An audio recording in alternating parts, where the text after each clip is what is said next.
Bonjour à tous et bienvenue dans notre émission Les métiers de demain. Les métiers de demain s'adressent à vous, les jeunes, qui vous intéressez, qui vous interrogez sur votre avenir professionnel. Alors, quel métier choisir pour faire quoi? Avec les nouvelles technologies, beaucoup de métiers vont muter, vont se transformer.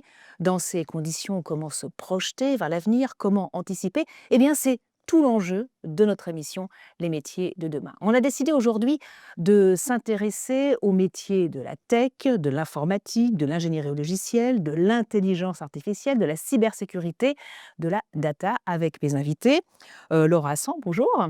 Vous êtes directrice générale d'Epitech, bienvenue. Vous êtes venue accompagnée de deux étudiants, Priscilla Mesa-Samira, bonjour Priscilla, en 5e année du programme Grande École, et Corto Colloque, bonjour, également donc en 5e année du programme Grande École. Bienvenue à tous les deux. Et Laurent Magne, bonjour Bonjour. Laurent, DRH chez BPCE IT, donc infogérance et technologie. Merci à tous les quatre d'être là. Donc, comment se former au métier de la tech et de l'informatique? Quels sont ces métiers? Comment vont-ils se transformer? Direction tout de suite le campus de Nice, très en pointe sur les transformations numériques en cours. C'est un reportage de Laurent Fougeux et Patricia Alouche.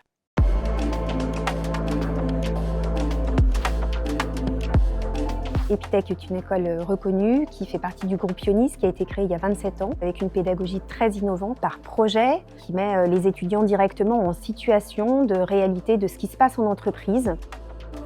On a 3 cycles de formation bien distincts. Le programme Grande École, qui s'étale sur 5 ans, et dans son parcours de formation permet à nos étudiants de 4e année de partir faire leurs études dans une université à l'étranger.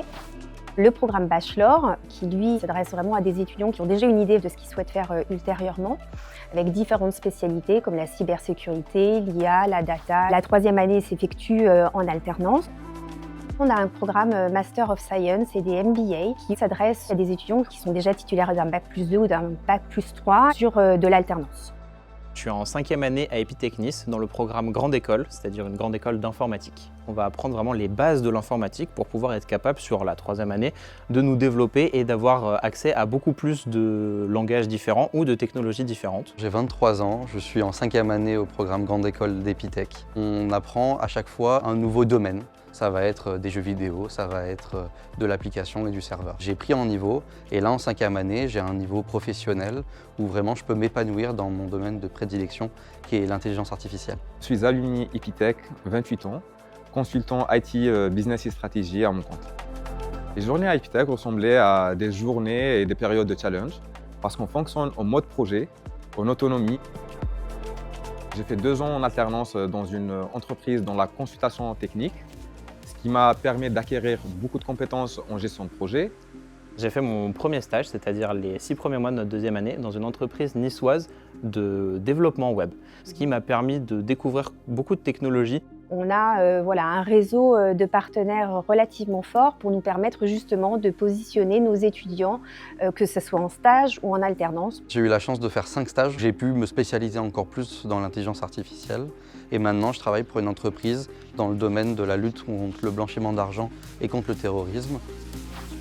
J'ai eu la chance en 4e année de partir en Corée du Sud, dans une université qui est Korea University, top 60 dans le monde. Que ce soit en Corée du Sud ou en France, on n'est pas limité, on peut aller dans le monde entier. C'est ça qui me passionne et qui me fait avancer.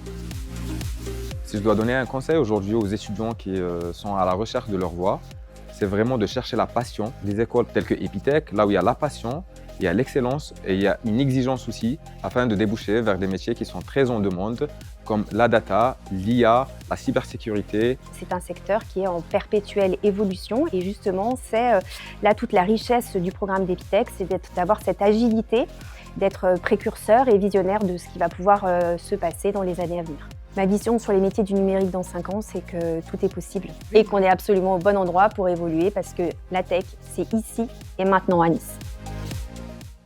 Alors la tech, c'est à Nice, bien sûr, mais c'est un peu partout, puisqu'il y a beaucoup de campus, 15 campus. 15 campus en France, 6 à l'international, et effectivement à Nice et Paris, le siège, où il y a le plus grand nombre d'étudiants. Alors, est-ce que chaque campus a sa spécificité? Par exemple, est-ce que le campus de Nice a une particularité que d'autres campus n'ont pas?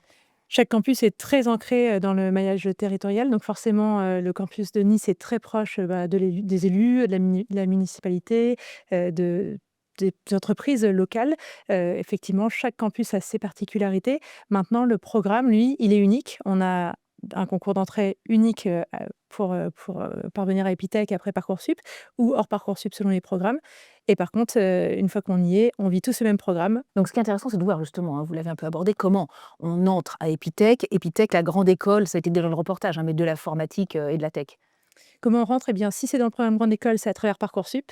Si c'est dans les programmes bachelor ou MSc MBA, c'est hors Parcoursup. Je me tourner vers nos 2 étudiants, Priscilla et Corto. Comment vous avez eu l'idée de rentrer à Epitech et puis de vous orienter vers ce type d'études?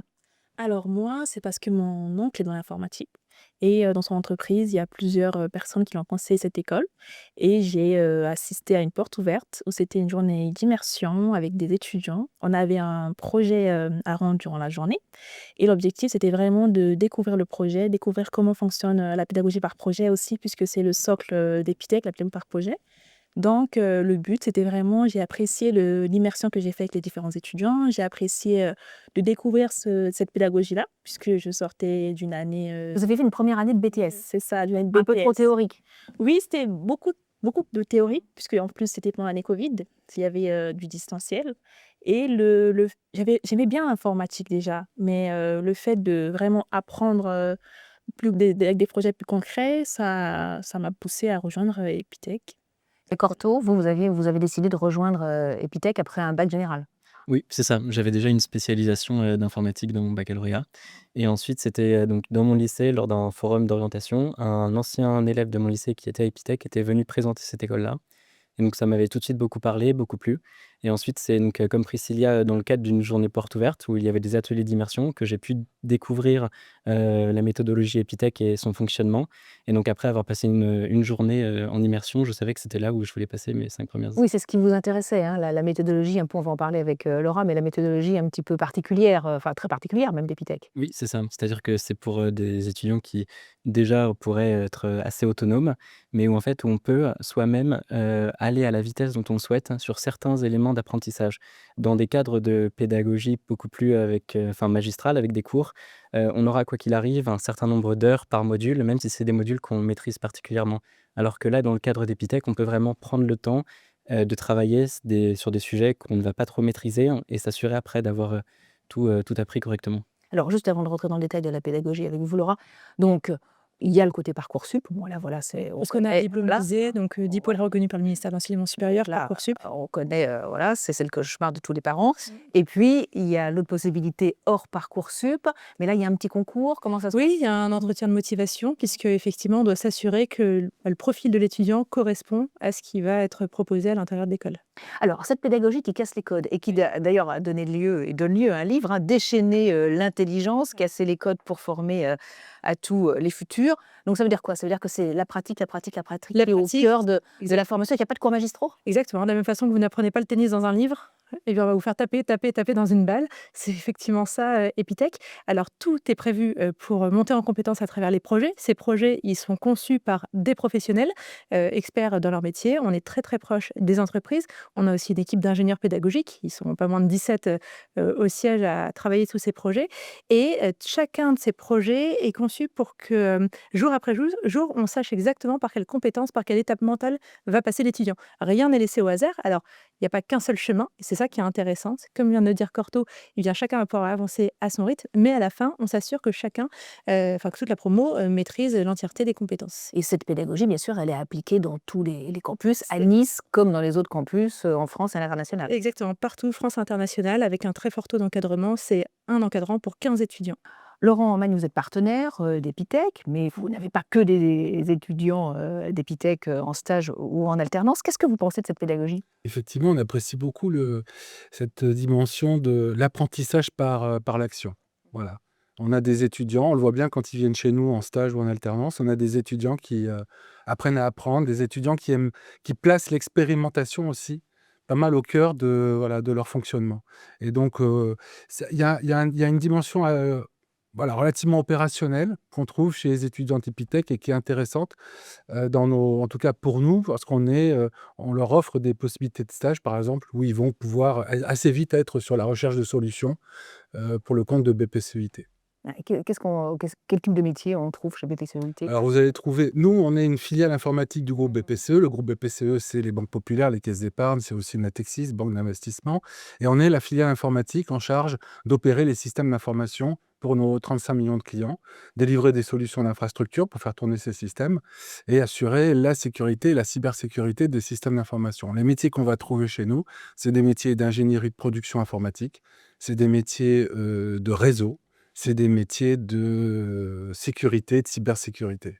Et des métiers qui sont amenés à évoluer. On va en parler justement durant cette émission, mais j'aimerais qu'on continue un petit peu quand même sur cette pédagogie qui peut dérouter quelque part, parce que pas de cours magistraux, on le disait, mais pas de prof non plus. Alors, pas de prof, mais ces fameux encadrants, les pédagogues. Donc, qui C'est quoi la différence? C'est la posture. Tout est dans la posture. On pourrait les appeler profs, mais des profs avec une posture de je ne suis pas le sachant qui va venir te réciter un cours et tu vas devoir le recracher dans un partiel. Parce que ça, on le voit à l'ère de l'IA. Le meilleur professeur, finalement, est-ce que c'est pas ChatGPT? Donc, on a toujours, depuis 25 ans, depuis la création de l'école, 27 ans, été contre cette posture du professeur sachant. Donc, le professeur, le pédagogue, a une posture de coach, de manager, de challenger. Et c'est en ça qu'on dit qu'il n'y a pas de prof. Mais il n'y a pas de posture de professeur à Epitech. Et dans ce cadre-là, il n'y a pas de cours magistraux, puisqu'on va venir diffuser les apprentissages à travers les projets. Mais il y a quand même des connaissances de base à acquérir. Alors comment les acquérir, ces connaissances, s'il n'y a pas de cours magistraux? On rend chaque étudiant acteur de sa formation, mais on le pousse à son paroxysme. C'est-à-dire que l'étudiant doit pouvoir répondre au projet. Il va y avoir des mathématiques, par exemple, à mobiliser. Eh bien, il va aller chercher, à travers les ressources qu'on lui a données, eh bien, l'apport théorique dont il a besoin. Mais il ne va pas subir le cours de mathématiques dans un cours théorique de 2 heures. Après, s'il y a vous qui sortiez d'une année de BTS, ça n'a pas été un petit peu perturbant au début, cette façon, on ne va pas dire d'enseigner, mais enfin bon, cette façon de vous faire monter en compétences? Oui, on peut dire qu'au début, c'était assez différent parce que j'ai sorti du lycée. Après le lycée, une année de BTS, où là, j'avais un emploi du temps, j'avais des cours pendant toute la journée. Mais c'était quand même assez différent, mais je trouve que c'était challengeant pour moi de cette nouvelle pédagogie. Parce que j'ai appris à me faire confiance, j'ai appris à tomber et me relever parce qu'il y a la piscine. La piscine, c'est une immersion de plusieurs semaines sur la découverte d'un différent langage. Et on crée Un langage informatique. voilà, un langage informatique. Et on crée facilement une ambiance de promo aussi, on peut dire dans la difficulté, entre guillemets, parce que nous apprenons un même langage ensemble et on est souvent aussi, entre guillemets, en train de galérer sur certains sujets, de même sujet. Donc, je trouve que cette pédagogie m'a plus apporté dans mon parcours actuellement. Vous voulez réagir? Oui, non, parce que ce qu'on voit très vite finalement quand on accueille les étudiants d'Epitech dans nos murs, c'est finalement il y a 3 grandes qualités qu'on voit très vite, hein. C'est de l'autonomie dans le fonctionnement, c'est, de l'agilité aussi et puis, un esprit d'équipe, qui est très fort. Je pense que ce que vous vivez, tout de suite dans l'école et notamment, vous évoquez la piscine, du démarrage des premiers mois, ça voilà, ça crée quelque chose de très particulier. Ce sentiment d'entraide que l'on trouve chez Epitech, Corto? Ah bah, je suis très d'accord avec Priscilla, tout ce qu'elle a pu dire, jusqu'à maintenant là-dessus.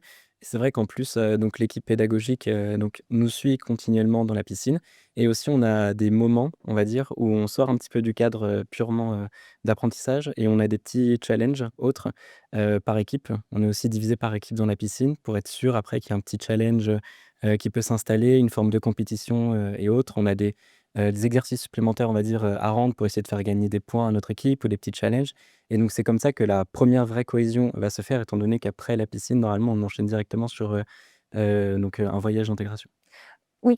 Les conditions de travail qu'on crée à Epitech sont les plus proches possibles de ce qu'ils vont rencontrer en entreprise. Et plutôt que d'attendre la 5e année ou le premier stage, en fait, c'est dès le premier jour. Alors oui, c'est disruptif, mais en fait, ils viennent aussi chercher cela. Ce sont des jeunes qui sont prêts et qui ont cette maturité, ou en tout cas qui sont prêts à l'avoir très très rapidement.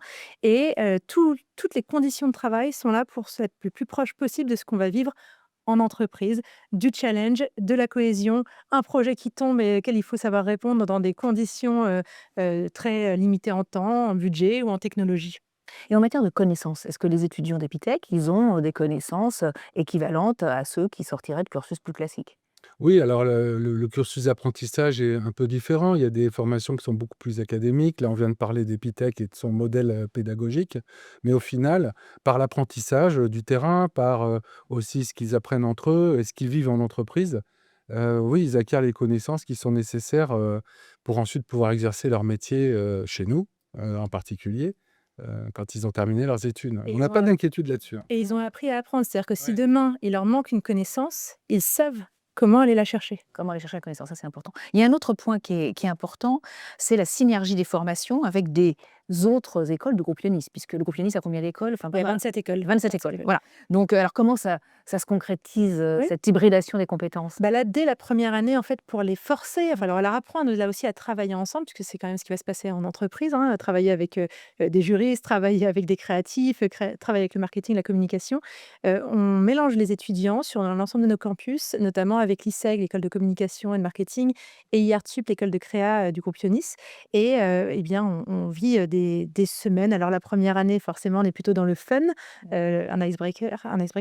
La deuxième année, on est sur la semaine de l'innovation où là, les étudiants doivent répondre à une start-up en équipe pluridisciplinaire. Et la troisième année, point d'orgue, là, les étudiants sont sur la Project Week. Donc, c'est un énorme challenge qui réunit 1200 étudiants en compétition sur l'ensemble de nos campus.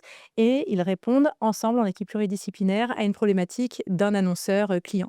Comment vous l'avez vécu, tous les deux, cette hybridation des compétences là? Alors, au tout début, sur la Project Week, c'était assez, complexe parce qu'on n'a pas le même format d'apprentissage avec les différentes écoles, que ça soit ISEG ou IARSEF. Mais, tout au long de la semaine, on a appris à comprendre le fonctionnement des autres écoles, des autres, groupes, du groupe finalement. Et au final, ça s'est très bien passé. On était même finalistes aussi, de la semaine du Project Week. Donc c'est ça aussi qui est important, apprendre à travailler avec des personnes qui ne pensent pas forcément comme nous, hein? C'est ça Oui. et puis, même des personnes avec Mmh. des backgrounds académiques, assez variés, diverses, qui ont chacun, leurs compétences et leur savoir, à apporter, au groupe et au travail général et c'est vrai que donc surtout sur les phases de brainstorming, on a beaucoup d'idées et beaucoup de possibilités en fait qui viennent, par justement ce mélange de compétences et de l'histoire de chacun. Alors formation très concrète, on le disait, donc ça veut dire des stages et de l'alternance. Exactement, sur Et le cursus. voilà, et l'alternance pas forcément poussée. Pourquoi? Alors qu'on parle beaucoup de l'alternance, Non, la meilleure façon de trouver un travail après, on a énormément de stages. Nous, les stages, ça commence en début de deuxième année avec un stage de 4 à 5 mois. On est persuadé que la première année complète assoit le socle de compétences. Et ensuite, les stages vont faire le travail justement dans la continuité parfaite de ce qu'on fait à Epitech. L'alternance, c'est possible en troisième année dans le programme bachelor et aussi en Master of Science et en MBA. Mais effectivement, dans le programme Grande École, entre la quatrième année à l'international et puis ce rythme particulier de projets à rendre, et c'est pas des projets qui sont successifs, mais des projets qui se rendent aussi en simultané, l'alternance, c'est compliqué. Alors Corto, Priscilla, vous êtes tous les deux donc en entreprise. Corto chez Kering, vous chez Microsoft. Racontez-nous brièvement, qu'est-ce que vous faites chez Kering? Eh bien, à titre personnel, je suis Financial System Analyst, c'est-à-dire que, pour faire assez simple, donc, dans une équipe financière, je vais coder des règles de consolidation financière. Ça a été facile de trouver un stage? Oui, en fait, à partir du moment où on s'y prend suffisamment à l'avance, où on prépare vraiment l'ensemble des documents pour chaque candidature, on a un plutôt bon, taux de réponse, oui. Priscilla, vous avez été repérée? Oui, effectivement, c'était lors, d'un hackathon, à l'école, puisque à Epitech, on a plusieurs hackathons avec différentes entreprises partenaires et cette fois-ci, c'était avec Microsoft dans le cadre d'un outil, utilisé chez Microsoft, Dynamics et c'était lors d'une soutenance, ils ont été très contents. Ils ont vu que je connaissais l'entreprise et que j'avais déjà eu un premier pas avec l'entreprise et c'était, je pense que ça a vraiment aidé au fait que je sois recrutée. Priscilla est très modeste parce qu'en fait, ce qui s'est passé, c'est j'étais dans le jury et dans le jury, donc il y avait une recruteuse de Microsoft à mes côtés. Donc moi, je ne notais pas, mais j'accompagnais le jury. Et la jury a demandé à ce qu'on arrête la soutenance de Priscilla. Elle a dit, j'ai besoin d'une pause. Donc tout le groupe s'est arrêté.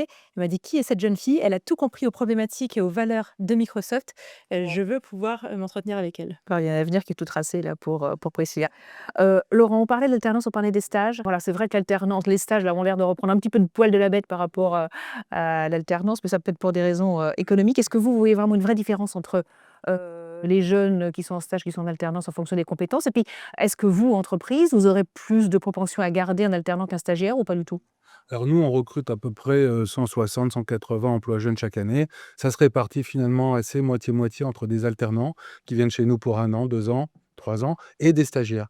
Alors les stagiaires, notamment les stagiaires de fin d'études, qu'on aime bien prendre parce que, alors il y a un point particulier, c'est que ce soit de l'alternance ou des stages, on vise toujours, surtout les stages de fin d'études et l'alternance, on cherche à offrir des missions dans des entités, dans des services et sur des emplois où on sait, enfin des missions en tout cas sur lesquelles on peut recruter à terme. On cherche à faire coller ces emplois jeunes avec des futurs besoins de recrutement. On s'est mis une ambition importante. On veut que à peu près 50, au moins 50% des jeunes qui viennent chez nous en stage ou en alternance puissent ensuite transformer l'essai en CDI. Voilà. Et on n'est pas très loin d'y arriver.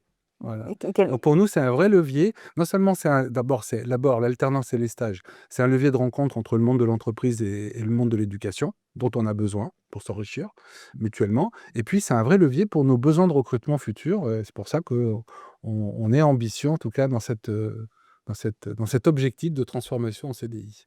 Alors, à quel métier forme Epitech et surtout, quels sont déjà les métiers de demain que vous identifiez et comment? Voilà. Et comment vous travaillez tous les deux, justement, peut-être en matière de co-construction des formations? On aime dire qu'à Epitech, on ne forme pas à un métier parce que ça fait 25 ans 27 ans que ça reproduit le même schéma. Les métiers évoluent très rapidement dans la tech et donc les métiers de demain, je me défie quiconque de les imaginer. Encore une fois, on forme à apprendre, on forme à se réimaginer, à être dans l'agilité, l'adaptation. Donc les métiers, ils se réinventent. Les métiers de la finance et de la tech, quand Corto est entré à Epitech il y a 5 ans, ça n'existait pas. Le titre de Corto n'existait pas. On n'a pas attendu qu'il sorte de ses études pour qu'il endosse Oui, ce donc rôle. vous faites évoluer les formations en permanence. Exactement. Et pour ça, eh bien, on a donc nos comités de perfectionnement où nos entreprises partenaires participent à des compétences. C'est-à-dire qu'elles vont nous dire de quelles compétences elles ont besoin. Et les métiers ensuite s'inventent à partir des compétences maîtrisées par les jeunes. On parle beaucoup d'hybridation de compétences. Quand on est en capacité de maîtriser des compétences stratégiques, business, marketing, tech, data, IA, ça forme un métier qui n'existait pas hier. Quand aujourd'hui, l'IA et la cybersécurité s'allient, ça forme encore des métiers qui n'existaient pas hier. Oui, donc justement, comment vous travaillez ensemble, voilà, qu'est-ce que vous attendez d'écoles comme Epitech, justement, En fait, sur les métiers de demain? Laura le dit très bien, les technologies évoluent très vite, les métiers se transforment très rapidement. C'est très difficile de se projeter à 5 à 10 ans, mais on voit bien qu'il y a quand même des sujets autour de l'IA générative, par exemple, qui aujourd'hui viennent impacter les métiers, la façon dont on fait notre travail, la dimension d'automatisation, par exemple, dans l'informatique, qui est de plus en plus prégnante. Voilà, donc on travaille ensemble. Alors, on n'intervient pas forcément sur le cursus pédagogique en tant que tel, mais en tout cas, on fait des choses ensemble, on fait des hackathons, comme tu le citais à l'instant. On a un Fab Lab aussi au sein de BPCEIT où on aime bien accueillir des étudiants pendant plusieurs mois, notamment des étudiants d'Epitech, à qui on propose de travailler sur un projet précis, un besoin qu'on a. Ensuite, ils l'incubent et puis on regarde si on le délivre ou pas dans l'entreprise. C'est comme ça qu'on s'enrichit un peu en termes de métier, quoi. Ça passe très vite, il nous reste très peu de temps. Je voudrais quand même qu'on parle de votre rôle de porte-parole des femmes dans la tech, Priscilla, très rapidement, parce que ça aussi, c'est une évolution. Il y a de plus en plus de femmes dans la tech, mais pas assez encore. Oui, effectivement, j'ai créé une association qui s'appelle Digisel avec une de mes amies qui est cofondatrice également. Digisel a pour rôle de divulguer le monde du digital, rendre accessible le monde digital auprès des jeunes. Et pour cela, nous allons dans les lycées, nous organisons certains événements, que ce soit les tables rondes, les conférences. Et bientôt même, on pense pour le mois de mars, inviter certains lycéennes dans le campus pour pouvoir échanger avec elles sur les différents postes qui pourraient exister dans le futur dans le monde de la tech. Et ça, c'est important parce que vous avez besoin aussi de profils féminins. Ah oui, oui, parce que on a besoin de diversité, on a besoin de mixité.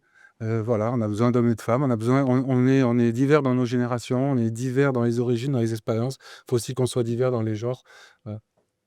Comment est-ce que vous voyez votre futur professionnel, Priscilla? Donc la 5e année, dernière année, vous voyez, vous allez rester chez Microsoft, vous allez... Alors, je vois bien continuer dans l'IA. Ça sera un rôle entre du sales et aussi un peu d'ingénierie. Continuer dans cette voie-là, mais je ne peux pas me dire concrètement quel est le poste que je vise concrètement, mais ça serait vraiment dans ce scope-là. IA, sales et tech. Et vous, Corto, vous voulez continuer vos études dans la finance? Oui, ce serait l'idée. J'ai déjà pu Pourquoi? mettre un pied donc dans le monde de la finance, avec, mon expérience et c'est vrai que j'aimerais continuer dans cette idée-là et en fonction des métiers qui vont évoluer, je me dis qu'un parcours comme le mien plus, informatique, ingénierie, allié à de la finance pourrait être assez intéressant, dans l'avenir. Et vous Il est continuez? possible de Oui. continuer, hein, jusqu'au doctorat, C'est ça qui est il est important. exactement. Voilà, hein, on peut Comme soit il travailler, est soit visé continuer. Le ex problème est visé par l'État. Et donc là, vous attendez une réponse de Dauphine. Entre autres, oui, on est sur les candidatures en ce moment et puis après il y a d'autres vagues de candidatures dans les grandes écoles. Et vous continuez bien sûr de les suivre, ces étudiants, même totalement, quand je ils leur sont fais des lettres de recommandation. voilà, même quand ils sont partis de l'école.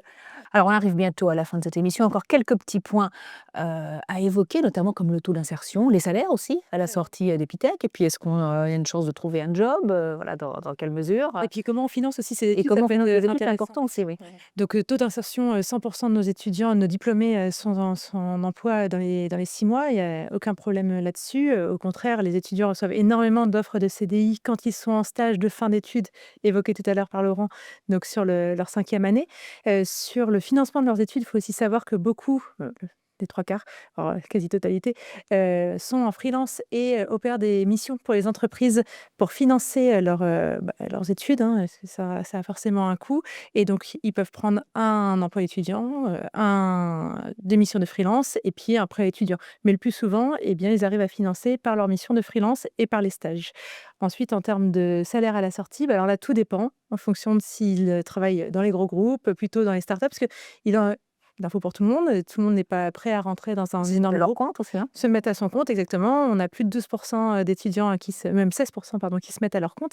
D'abord parce que le projet de fin d'année, de 5e année, est un projet à visée entrepreneuriale. Donc, énormément d'étudiants se lancent. D'ailleurs, si vous connaissez Docker, c'est un outil que l'intégralité des développeurs du monde entier utilisent. Eh bien, ça a été un projet imaginé par des 5e années à Epitech et qui a pu faire vivre ses créateurs de longues années derrière. Et il faut se battre pour que les femmes, soient aussi bien payées que les hommes, hein, aussi. Oui, actuellement, les femmes dans la tech, elles sont très mineures. On a moins de 17 actuellement en 2026 et l'objectif en 2030, ça sera à 30 aussi, je pense bien et c'est pour cela qu'on a vraiment, on fait énormément d'événements avec, Digicel sur ce sujet-là. Vraiment pousser les collégiennes, les lycéennes à se former dans le monde de la tech, à découvrir les différents métiers, ne pas se stigmatiser, se dire que c'est que pour les métiers d'hommes ou bien que la tech, c'est que pour les geeks, comme certains le pensent. Il y a de tout dans le monde du digital et de tout dans le monde de la tech. Oui, alors Oui, alors nous, on a plusieurs actions hein, pour essayer d'attirer aussi attirer les femmes. des femmes. Alors, on a certes déjà des process d'égalité des chances à l'intérieur de l'entreprise. Hein, il n'y a pas de raison de traiter des femmes différemment des hommes. Voilà. Mais on a aussi cet engagement d'aller parler auprès des collégiennes et des lycéennes, d'aller parler de ces métiers de l'informatique.